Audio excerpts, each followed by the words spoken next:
adat. Jadi karena adat, maka jelas bukan birokratis. Berarti gedung Elkam nanti juga tidak boleh birokratis. Memang ada aturannya, tetapi jangan membuat birokratis. Tata caranya pun saya minta coba kita gali. Adakah tata cara adat Minang yang memang kita bisa gunakan, sebagaimana misalnya adai baso basi, ya kan, adai sopan santun. Jadi bukan sekedar mengisi buku tamu untuk menghadap siapa, tetapi mungkin dengan tata cara dan sentuhan-sentuhan adat itu yang akan kita manfaatkan di gedung ini. Itu harapan saya. Mungkin saya salah, saya mohon maaf. Karena banyak sekali sebuah lembaga yang sebetulnya hubungan antara masyarakat, anggotanya dan pemimpinnya adalah egaliter, gara-gara itu menjadi besar, lalu dia menjadi kurungan birokrasi namanya. Kita terkurung oleh birokrasi. Sebenarnya partai pun tidak boleh birokratis, partai itu. Tapi kalau semakin besar, biasanya menemui ketua partai pun hampir sama menemui kepala daerah. Sudah tidak boleh. Jadi ini salah satu pesan bagi saya, bagaimana hubungan antara pengurus Elkam, pengurus gedung ini, pengurus aktivitasnya, itu hanyalah diberikan koridor berupa adai sopan santun saja. Kalau itu benar, maka mohon supaya ini nanti juga tidak perlu saya pun datang kemari, silakan datang saja, tidak usah diacarakan, apalagi pakai spanduk. Saya datang saja, pergi juga pergi saja. Kalau itu yang terjadi, maka walaupun gedung ini hanya luasnya berapa meter, 900 meter, tetapi kita konstruksikan dalam pikiran kita bahwa ini adalah seluas wilayah Minang. Tergantung konstruksinya. Percaya nggak? Orang rumahnya besar, tapi banyak persoalan, maka rumah itu terasa sempit. Sempit itu bahasa Padangnya apa? Sampit. Sampit. Sampit. Ya kan? Sampit, ya kan? Sebaliknya ada rumah yang sampit, tapi karena kekeluargaannya bagus, agamanya juga menyinari setiap hari di rumah itu, maka rumah itu terasa basah, bana. Ya kan? Nah, jadi ukuran-ukuran tadi itu tidak perlu kita pikirkan. Yang kita konstruksikan adalah di lembaga adat ini semua persoalan bisa kita tampung dengan seluas-luasnya. Kira-kira itulah yang ingin saya sampaikan. Saya hanyalah sebagian kecil dari sebuah upaya untuk menarik rasa hati semuanya, bahwa meskipun ini APBN, tapi kami serahkan dengan sentuhan hati. Oleh karena itu akan salahlah kalau sudah ditarik oleh yang di Patuan begini, lalu untuk membayar listrik saja tidak bisa. Gimana ini ceritanya itu? Cuman berapa pitih gitu kan? Masa bikin begitu aja harus minta kepada gubernur? Padahal kita terkenal bahwa orang Minang itu orang kaya, orang kayu, banyak sekali orang kayu juga di sini kan. Saya adalah salah seorang yang sanggup untuk menyumbang dari Jakarta untuk bayar listrik. Yang lain coba kita ajak semua. Ya, saya mendengar ada Gebu Minang, Adinda, Datuk, Rajuna lebih. Tolong sampaikan yang di rantau bahwa ini adalah sebuah benteng pertahanan budaya.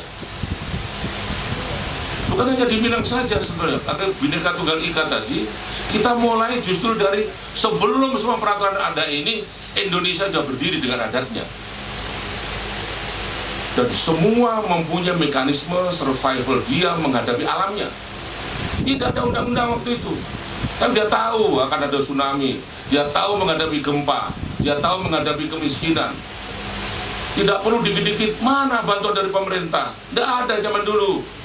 Coba dicari di kitab-kitab adat itu, saya belum baca, kalau belum ada dibikin sekarang. Jangan dikit-dikit mana bantuan pemerintah, itu tidak benar. Coba Anda bayangkan kalau di Gunung Kelut, di daerah Kediri, tempat kelahiran saya, seandainya begitu kejadian itu langsung kita akan memberi sumbangan dari pusat, maka gotong royong hancur di sana. Anda tahu, ketika saya datang ke sana jam 5 pagi, masyarakat sudah turun sejak jam 1 malam. Saya tanya kepada camatnya, mana itu namanya dapur umum? Tidak perlu dapur umum, Pak. Kamu sudah menyampaikan 3 hari yang lalu bahwa kita sebentar lagi menjadi daerah Ansor, karena sebentar lagi akan ada saudara kita dari lereng atas menjadi kaum muhajirin. Maka mereka sudah menyiapkan, oke, selamat datang wahai saudaraku kemari, selamat datang wahai orang yang kena penderitaan. Saya bisa memberikan 1 kotak makanan. Makanya tidak ada orang ngomel, apa makanannya nggak begini, nggak ada. Karena yang memberikan dengan ikhlas, yang menerima dengan ikhlas. Jangan ditanya, mana bantuan pemerintah? Kalau bantuan saya berikan, maka orang-orang mengatakan, jangan membantu kita, sudah ada pemerintah yang membantu. Jadi hati-hati nih siapapun, teman-teman yang di DPR, yang di partai politik segala macam, jangan mengolah itu semua menjadikan urusan hati diturunkan menjadi urusan perut. Apalagi kalau diturunkan lagi ke bawah menjadi urusan dengkul. Ya harus ada dilewati sedikit ya. Jangan hanya begitu. Ini masalah adat, ini kekuatan. Bukan pemerintah tidak ingin membantu, tetapi Anda semua sudah diberi kekuatan dari Allah. Tidak mungkin seseorang dihidupkan satu tempat yang tidak disesuaikan kekuatannya dengan alamnya. Tidak mungkin. Tidak mungkin. Ya, jadi saya pikir adat ini adalah benteng bagi kekuatan bangsa.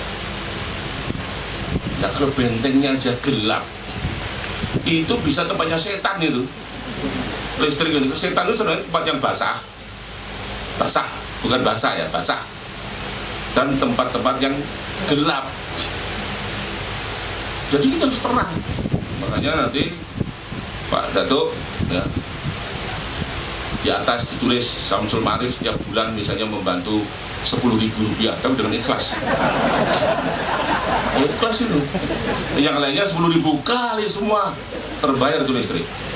Jadi saya harapkan dari podium ini sekaligus saya mengajak untuk kita melakukan sebuah gerakan untuk memperkuat benteng budaya lewat institusi bangunan ini. Saya kira itu yang ingin saya sampaikan pada kesempatan ini. Sekali lagi, marilah hati kita biar tetap di tempat hati. Biarlah kolbu kita tetap di sana. Jangan kolbunya menjadi perut. Untuk apa saja, berpolitik pun juga demikian. Bayangkan, menurut hadis Rasulullah dikatakan, ada satu barang atau benda dalam tubuh. Apabila barang itu rusak, maka rusaklah seluruh tubuh. Bila benda itu atau barang itu baik, baiklah seluruh. Apa itu? Namanya adalah hati. Wahya kolbu. Jangan kolbu itu diturun ke tingkat perut. Ya kan? Mau mengumpulkan orang dihitung berapa truk yang datang. Emangnya pasir itu orang itu, ya kan? Kok kita mengumpulkan orang kecil dihitung berapa truk?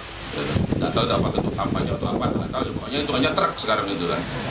Nah itu berarti orang sama dengan pasir. Nah, saya kira adat ini adalah sesuatu yang baik di seluruh Indonesia dan khusus untuk Sumatera Barat. Saya kira kita tahu bahwa begitu banyak putra-putra bangsa yang dilahirkan dari tanah Minangkabau.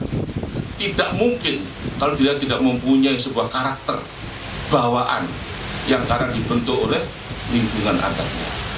Mari jangan sampai hal semuanya itu diluluh lantakkan oleh semua ancaman-ancaman budaya yang lain. Dan yang terakhir, saya ucapkan terima kasih pada Pak Gubernur yang telah mengizinkan kami membuat pelatihan. Jadi latihan ini sudah kami buat berputar loh Pak sekalian. Tidak hanya di Padang.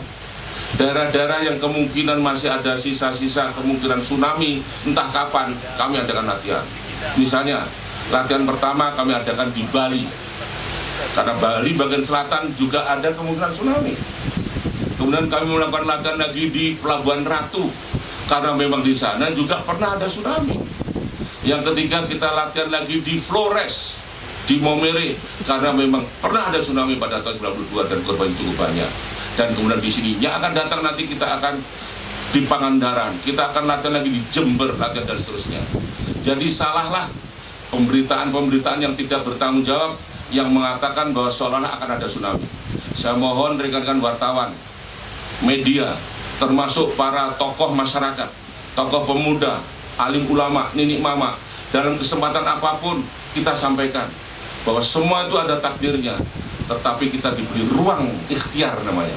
Dan ikhtiar inilah mari kita upayakan, sehingga apabila suatu seandainya terjadi tsunami, dan kita harapkan tidak, maka kita semua sudah berikhtiar. Jadi jangan dibalik, jangan membuat berita yang multitafsir. Anda sedang membuat berita, menyampaikan berita, melihat orang kebingungan. Itu betul-betul orang yang tidak mempunyai hati. Bagaimana kita sedang membuat orang takut. Padahal kita maksudnya justru dengan latihan ini menambah kepercayaan diri. Bahwa masyarakat Minang, masyarakat Sumatera Barat, masyarakat Mentawai, seluruh provinsi ini dan tetangga-tetangganya mempunyai kemampuan untuk menghadapi tsunami apabila tsunami itu datang. Saya kira penjelasan saya sudah cukup jelas. Saya mohon disebarluaskan pada saat khutbah di masjid, pada saat ada acara randai, pada saat acara ada kirim doa, pada saat acara-acara sholat minta turun hujan, ya, sambil membawa ayam dan kambing ke pada lapangan itu kita ceramai kambing-kambing itu juga. Jangan takut, wahai kambing, gitu. Jangan dengarkan karena ada isu-isu yang hanya menjual ketakutan. Itu balasan dari Allah itu sangat sedikit. Orang yang membuat takut orang lain, bahkan menakut-nakutin, itu justru dibalas tidak dengan kebaikan oleh Allah. Mari kita tunjukkan secara proporsional. Orangnya latihan kok dibilang sini akan ada gempa, ada tsunami. Yang bilang itu siapa? Kita hanya berlatih. Dan sekali lagi latihan ini tidak hanya di Minang, kami juga latihan di tempat-tempat lain. Tahun depan kami akan latihan lagi di daerah Sulawesi, di daerah Maluku, di daerah Papua, di daerah NTT, yang memang semuanya dilalui lempeng. Jadi setelah tahu kita ada di tingkat lempeng, maka apa yang harus kita lakukan? Dan terakhir saya ucapkan selamat kepada Rekam sekali. Jadi doa kita ternyata dikabulkan.